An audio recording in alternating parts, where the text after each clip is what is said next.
इस वीडियो में हम बेरूवारी बात को समझने वाले हैं, बहुत इंटरेस्टिंग है। मैं आपसे यदि कहूं कि आपका एक घर है और घर के 2 कमरे हैं, एक कमरा आपका हिंदुस्तान में पड़ता है, दूसरा कमरा पाकिस्तान में पड़ता है, क्या आपको बिलीव होगा? नहीं होगा। बहुत ही इंटरेस्टिंग ये मामला है, हम समझेंगे इसे।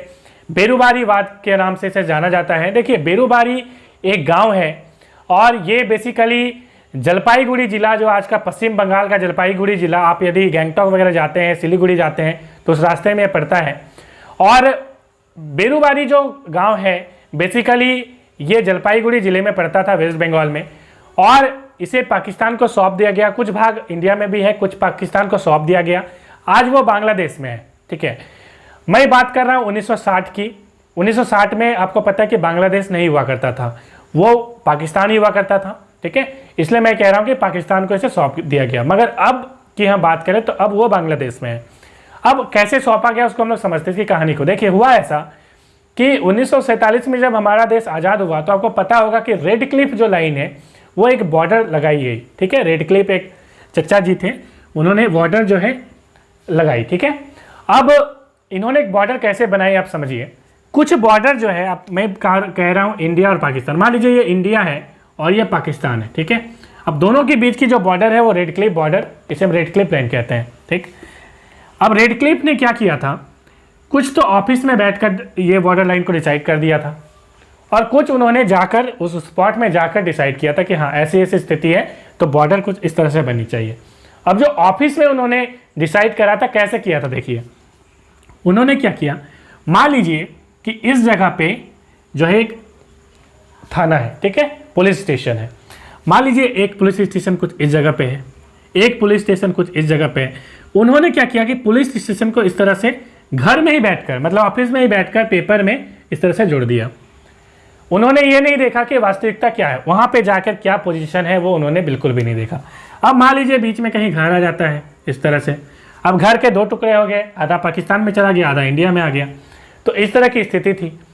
अब यहाँ पे पाकिस्तान ने यह दावा ठोका कि ये जो है एरिया है बेरूवारी जो एरिया है, मैं कह रहा हूँ कि बेरूवारी एक गांव है, वो एरिया पाकिस्तान में जाना चाहिए, ऐसा पाकिस्तान ने कहा। ठीक है, अब उसने इसलिए कहा क्योंकि यहाँ पे मुस्लिम बाहुल्य जो है बहुत ज़्यादा था, 90% लगभग पॉपुलेशन मुस्लिम की थी। अब हुआ ये कि इंडिया जो है इसका सॉल्यूशन चाहता था कि कुछ सॉल्यूशन इसका निकाला जाए। अब सॉल्यूशन के तौर पे नेहरू और नून समझौता हुआ। नून उस टाइम में प्रधानमंत्री थे जो है पाकिस्तान के, और पंडित जवाहरलाल नेहरू हमारे भारत के प्रधानमंत्री थे। दोनों के बीच जो एग्रीमेंट है उसे कहते हैं नेहरू नून एग्रीमेंट 1948। ठीक है, एग्रीमेंट हो गया, सॉरी 1958 एग्रीमेंट हो गया। एग्रीमेंट तो चलिए हो गया कि अब दोनों की जो बाउंड्री है उसको हम डिसाइड कर लेंगे और जो एरिया है बेरूवारी वो पाकिस्तान को हम दे देंगे। अब कैसे दिया जाए, उसके लिए कौन से नियम को अपनाया जाए, ये एक बहुत बड़ा जो है दिमाग में अड़चन आया कि कैसे जो है इसे दिया जाए। अब इसके लिए क्या हुआ देखिए, आर्टिकल 3 मैंने पढ़ाया था, आर्टिकल 1, 2, 3 पे, जो कि संघ एवं इसका राज्य क्षेत्र, यूनियन एंड इट्स टेरिटरीज मैंने पढ़ाया हुआ है। आपने शायद वो वीडियो देख लिया होगा, नहीं देखा तो आईकन में देख लीजिए।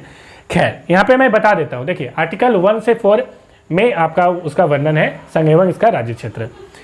इसमें आर्टिकल 1 से 4 के मध्य एक आर्टिकल आता है, मैंने कहा आर्टिकल 3।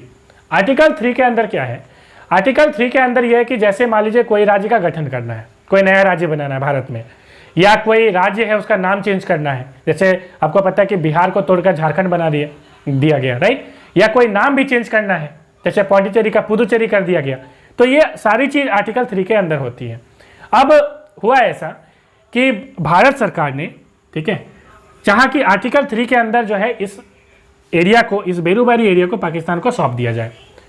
अब इसके लिए आपको एक चीज़ पता होनी चाहिए, आर्टिकल 3 के अंदर जो है संविधान संशोधन होता है। देखिए, संविधान संशोधन 2 आर्टिकल, यहाँ पे 3 आर्टिकल का यूज़ किया जाता है। एक तो आर्टिकल 368 का यूज़ किया जाता है, आपको पता होगा। दूसरा आर्टिकल 2 और 3 का भी प्रयोग करके संवैधानिक संशोधन होता है।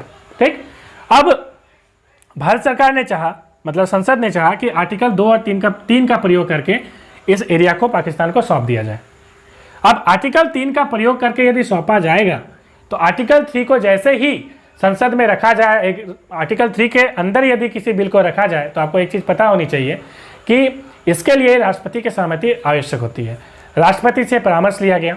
राष्ट्रपति ने क्या किया, तो राष्ट्रपति ने आर्टिकल 143 का प्रयोग करके सुप्रीम कोर्ट से इस बारे में पूछा, क्योंकि उन्हें परामर्श लेने का जो है उनका अधिकार है। आपको पता होना चाहिए आर्टिकल 143 जो है राष्ट्रपति को ये पावर देती है कि वो सुप्रीम कोर्ट से परामर्श लेगी और सुप्रीम कोर्ट परामर्श देगी कि क्या ये किया जा सकता है या नहीं, क्योंकि आपको पता है कि सुप्रीम कोर्ट जो है संविधान की व्याख्या करती है। ठीक है, तो इस तरह से आर्टिकल 143 का प्रयोग करके राष्ट्रपति ने पूछा सुप्रीम कोर्ट से, क्या हम आर्टिकल 3 का प्रयोग करके इस एरिया को पाकिस्तान को दे सकते हैं क्या? सुप्रीम कोर्ट ने कहा, इसी को हम बेरुवारीवाद कहते हैं। सुप्रीम कोर्ट ने कहा कि बिल्कुल नहीं, आर्टिकल 3 में ऐसा कहीं भी लिखा नहीं गया है कि आप कोई भी अपना राज्य क्षेत्र को दूसरे देश को प्रदान कर दें। ऐसा कहीं भी लिखा गया नहीं है। यदि आपको ऐसा करना है तो आपको एक संविधान में संशोधन करना पड़ेगा और आर्टिकल 368 का प्रयोग करके वो संशोधन करना पड़ेगा। संशोधन कर दीजिए, आप अपना राज्य को दे सकते हैं। तो इस तरह का जो संविधान संशोधन है, नवा संविधान संशोधन 1960 में किया गया। आपको पता होना चाहिए, नवा संविधान संशोधन 1960 में किया गया और इसी संविधान संशोधन के तहत इस बेरुबारी को पाकिस्तान को सौंप दिया गया। तो ये जो है बेरुबारीवाद के नाम से जाना जाता है। आपको और भी चीज़ें पता होंगी, जैसे बांग्लादेश को भी कई सारी इनक्लेव जो है हमने इसी तरह से प्रदान की है। तो मिलेंगे नेक्स्ट वीडियो में। Thanks for watching.